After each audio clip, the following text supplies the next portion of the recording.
So সকাল সকাল exercise করতে শুরু করে দিয়েছিলাম, যেখানে আমি একটু প্রথমে জাম্পিং স্টার্ট করলাম। দেন দেখতে পাচ্ছ এখানে আমার যে বেসিক্যালি ফ্যাট যেটা আছে সেটা কিন্তু অনেকটা বেড়ে গেছে আগের থেকে। আমি এক্সারসাইজ করতে করতে ছেড়ে দিয়েছিলাম, সেই কারণে এটা হয়েছে।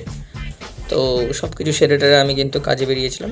দেন এটা হচ্ছে আমার বাড়ির রাস্তা, যেখানে পাশে ভুট্টার ক্ষেত লাগানো আছে, এবং আমি কিন্তু গাড়িতে করে বেরিয়ে গেছিলাম মার্কেটের উদ্দেশ্যে, যেখানে আশেপাশে রাস্তার পরিবেশটা তুমি দেখতে পাচ্ছ, গাড়ি ঘোড়া বিন্দাস চলছে। দিনটা খুব রোদুজ্জ্বল ছিল। আমি টোটোতে করে যাচ্ছি। বেসিক্যালি আমি চশমা মাস্ক দুটো পরার কারণ হচ্ছে আমার যে রাস্তাটা আছে, রাস্তাটা পুরো ধ্বংস হয়ে গেছে, একদম ধুলা বালি এসে চোখ মুখ অন্ধকার করে দেয়। দেখো রৌদ্র পুরো, তাই টুপি চশমা মাস্ক সব কিছু দিতে হয়েছে। অ্যান্ড অ্যাজ এ টিএল হিসেবে যখন মার্কেটে বেরোতে হয় তখন কিন্তু ফর্মাল ড্রেসই বেস্ট থাকে, ঠিক আছে। অ্যান্ড রৌদ্রের মধ্যে যাওয়াও বেশ কষ্টকর, তাই সানস্ক্রিন সব কিছু মেখে টেকে কিন্তু বেরোতে হয়।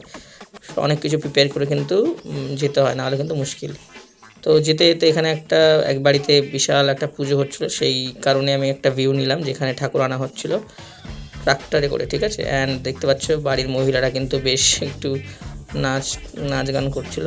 তার পাশে কিন্তু আমি পরে চলে আসলাম একটা ফলের দোকানে, যেখানে একটা সাউন্ড বক্সের অর্ডার ছিল। তো ফলের দোকানে নারকেল বিক্রি হচ্ছিলো, ডাব বেসিক্যালি।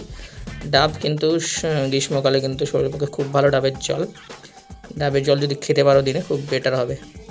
অ্যান্ড আমি কিন্তু পরের সকালে কিন্তু এখানে এক্সারসাইজ করতে শুরু করে দিয়েছিলাম। দেখতে পাচ্ছি পুরো ঘেমে নিয়ে কিন্তু স্নান হয়ে গেছে আমার, পুরো কিন্তু সারা শরীর কিন্তু ঘামে ভরে গেছে।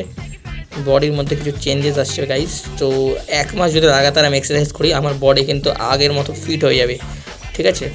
এটা একটা ভিউ দিয়েছিলাম, ওভারভিউ আমার বডির। তো আজকে বেসিক্যালি আমি কোথাও যাব না, আজ সারাদিন বাড়িতেই থাকবো। তো পড়াশোনা অ্যান্ড এক্সারসাইজ নিয়ে ভাবছি আজকে থাকবো। Thank you guys.